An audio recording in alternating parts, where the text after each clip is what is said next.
હાજી, કેમ છો બધા? મજામાં? મારું નામ સેલાણા પ્રતાપ છે, ભાવનગરના મવાથી બિલોંગ કરું છું. હું પણ એક આમ ગણું ને તો સોશિયલ મીડિયાની ઉપર ઘણો બધો મારો ટાઈમ વેસ્ટ કરતો હતો કે રીલ સ્ક્રોલ કરતાં કરતાં મેં એક બિઝનેસ ઓપોર્ચ્યુનિટી જોઈ, જેમાં હું આગળ વધીને અત્યારે સારી એવી ઇન્કમ જનરેટ કરું, ઘણા બધાને આગળ વધારી ચૂક્યો છું. બરાબર. અત્યારે મારી સાથે છે ધર્મેશ મોરી સર, અને બોટાદથી છે. આમ તો જોઈએ તો એમનું બેકગ્રાઉન્ડ એમના વિશે મારા કરતાં તો હું કહું એ જો જણાવશે ને તો તમને વધારે ખ્યાલ આવશે, વધારે તમને માહિતી મળશે. બરાબર. હાજી ધર્મેશભાઈ, મને તમારા વિશે તમારી સ્ટોરી જરાક જણાવજો કે જેથી કરીને આ બધાને ખ્યાલ આવે કે કઈ રીતે તમે આ બિઝનેસની અંદર આગળ વધ્યા અને એક સારા એવા લેવલ સુધી પહોંચ્યા છો. બરાબર.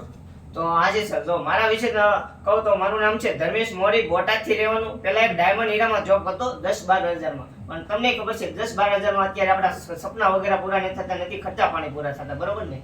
હવે ત્યાર પછી તમારી જોડે કનેક્ટ થયો અને સેમ અત્યારે મોબાઈલના માધ્યમથી સાઈડ એવી ઘણી એવી ઇન્કમ જનરેટ કરી રહ્યો છું અને ઘણા બધા લોકોને મોબાઈલના માધ્યમથી ઘણે 10-15-20 હજાર રૂપિયા કમાતા પણ કરી શક્યો છું. સારી વસ્તુ કહેવાય કે જો હીરા ઘસતો વ્યક્તિ જો આ રીતે આટલી સારી એવી ફ્રીડમની લાઈફ જીવી શકતો હોય, સારી એવી ઇન્કમ કરી શકતો હોય, ઘણા બધાને આગળ લાવી શકતો હોય, તો ધર્મેશભાઈ, હવે હું એ હીરાવાળાને અથવા તો જે મજૂરી કામ કરે છે એ લોકોને કઈ રીતે આમાં આગળ વધી શકશે અને કઈ રીતે આપણા બિઝનેસની અંદર બહુ ઇઝીલી ગ્રો કરે છે. ઘણી વખત એ લોકોને એમ થતું હોય કે હું બોલી શકું છું, આ બધા બોલે છે, હું બોલી શકીશ, એવો કદાચ મનમાં ક્વેશ્ચન હોય તો એના વિશે જણાવશો તમે કઈ રીતે આ બિઝનેસની અંદર પોતાની જાતને ડેવલપ કરી? જો મારા વિશે કહો તો ઓલરેડી હું ખાલી 3 ચોપડી ભણેલો છું. બરોબર.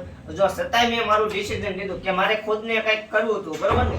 મારે ખુદને કંઈક કરવું હતું અને પોતાના જો ઘરે બેસીને આપણે મોબાઈલના માધ્યમથી સાઈડ ઇન્કમ કમાવી ગયો. જો પ્લસ આપણે ડાયમંડ હીરામાં તો કામ કરતા હતા, ત્યાં 10-12 હજારમાં અત્યારે કાંઈ નથી થતું. અત્યારે જો 3 ચોપડી ભણેલો છું, છતાંય મોબાઈલના માધ્યમથી આખો બિઝનેસ મોડેલ સમજ્યો અને અત્યારે ઘરે બેસીને કરન્ટલી કહું તો 40-50 હજાર રૂપિયા કમાઈ રહ્યો છું. અને ઘણા બધા મારી ટીમમાં ઓલરેડી 15-20 લોકો છે, એટલે એને લોકોને 10-15-20 હજાર રૂપિયા કમાતા પણ કરી શકો છું.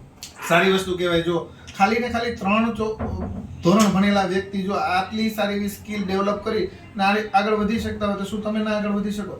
તો એના માટે હું એટલું જ કહીશ, ઝડપથી તમે આ બિઝનેસના માધ્યમને સમજો, જાણો, શીખો અને ત્યારબાદ સ્ટાર્ટઅપ કરો. અને લેવલઅપ કર્યા પછી તમને એટલી બધી સારી ઓપોર્ચ્યુનિટી મળે છે જે ધર્મેશભાઈ અને મેં એચીવ કરેલી છે. બરાબર છે.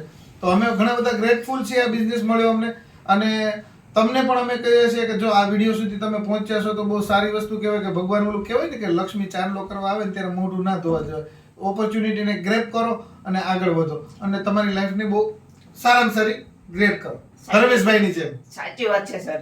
જો સેમ નાના મોટા પૈસાનો પ્રોબ્લેમ તો કોઈ પણ ઘરે આવતો હોય. જો આપણી પાસે પૈસા નથી ત્યારે તમે બિઝનેસ કરી રહ્યા છે. બરોબર. હવે દાખલા તરીકે તમારી પાસે 1 થી 1.5 લાખ રૂપિયા હોય તો તમે સોલો બિઝનેસ કરો. જો મારા ગીતામાં મારે આ પ્લેટફોર્મ ઉપર કામ કરવું હતું ત્યારે મારા ગીતામાં 10 રૂપિયા નતા, પણ મેં મારું ડિસિઝન લીધું. મેં જ્યાં જોબ કરતો હતો ત્યાંથી 4-5 હજાર રૂપિયા ઉપાડ લઈ અને મેં મારું ટોકન વગેરે ડન કરાવેલું. બરોબર. અને ત્યાર પછી મેં મારી નાની મોટી લોન કરાવી અને આ બિઝનેસ ઉપર સ્ટાર્ટઅપ કરું છું ને અત્યારે સારા એવા લેવલ ઉપર છું. અને તમે પણ ડિસિઝન લઈને તમે પણ આ બિઝનેસને સ્ટાર્ટઅપ કરો. All the best.